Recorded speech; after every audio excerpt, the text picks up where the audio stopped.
தமிழக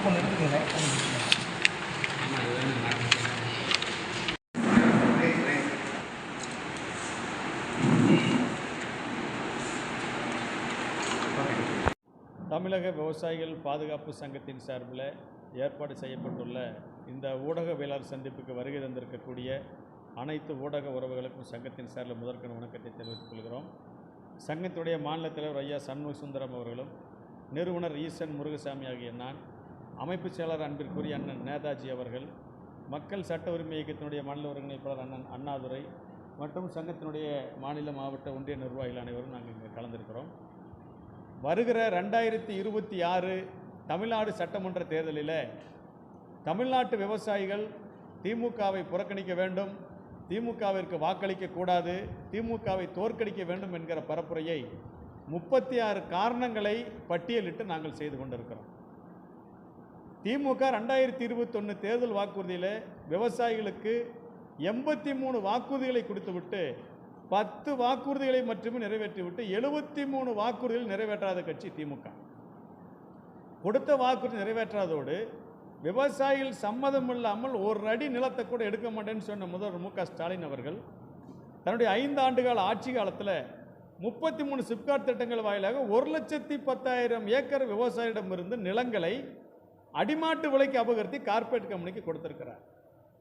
இனாம் நிலங்களை 13 லட்சம் ஏக்கர் ஜீரோ வேல்யூ பண்ணி இன்னைக்கு விவசாயிகளையும் பொதுமக்களையும் நடுத்தருவில் நிறுத்தியிருக்கிறார்.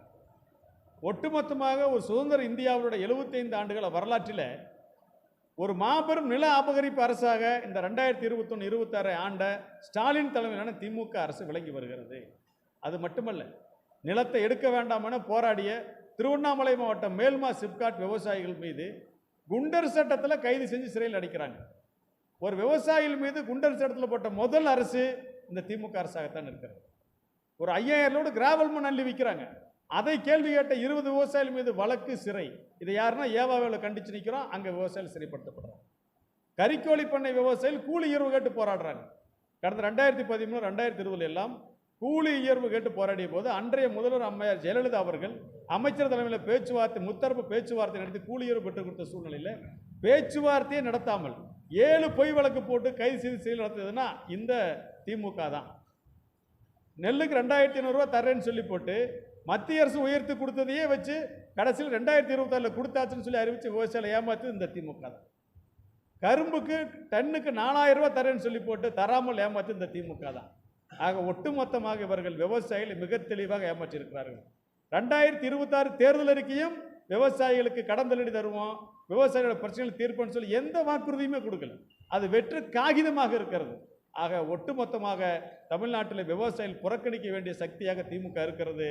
தமிழ்நாட்டில் விவசாயிகள் அனைவரும் ஒருங்கிணைந்து திமுகவை தோற்கடித்து வீட்டுக்கு அனுப்புவோம். திமுக எதிர்கட்சியாக இருப்பதற்கு மட்டுமே தகுதியான கட்சி. ஆளுங்கட்சியாக இருக்கும்போது அவர்கள் செய்கிற அராஜகம், அரசியல், ஜனநாயகம் எல்லாத்தையும் படுகொலை செய்து கொண்டிருக்கிறார்கள். பாரதிய ஜனதா கட்சிக்கு இணையாக இவர்கள் பாசிச நடவடிக்கைகளை மேற்கொண்டிருக்கிறார்கள்.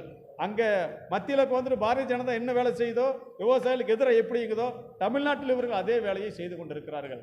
எனவே தமிழ்நாட்டு விவசாயிகள் திமுகவுக்கு வாக்களிக்க வேண்டாம், திமுகவை தோற்கடிங்க, திமுகவை புறக்கணிங்க, வேறு எந்த அரசியல் கட்சிக்கு வேண்டுமானாலும் வாக்களிங்க, முடிக்கட்டி நோட்டாவுக்கு கூட ஓட்டு போடுங்க, தயவு செஞ்சு திமுகவுக்கு மட்டும் வாக்களிக்க வேண்டாம் என்கிற பரப்புரையை மேற்கொண்டிருக்கிறோம். இந்த பரப்புரை வெல்லும், திமுக தோற்கும், விவசாயிகள் வெல்வார் என்பதை இந்த ஊடகங்கள் சந்திப்பின் வாயிலாக நாங்கள் தெரிவித்துக் கொள்கிறோம்.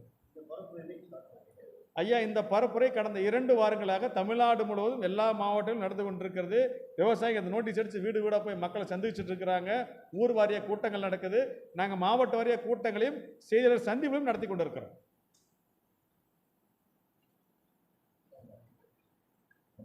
ஈசன் முருகசாமி, நிறுவனர் தமிழக விவசாயிகள் பாதுகாப்பு சங்கம்.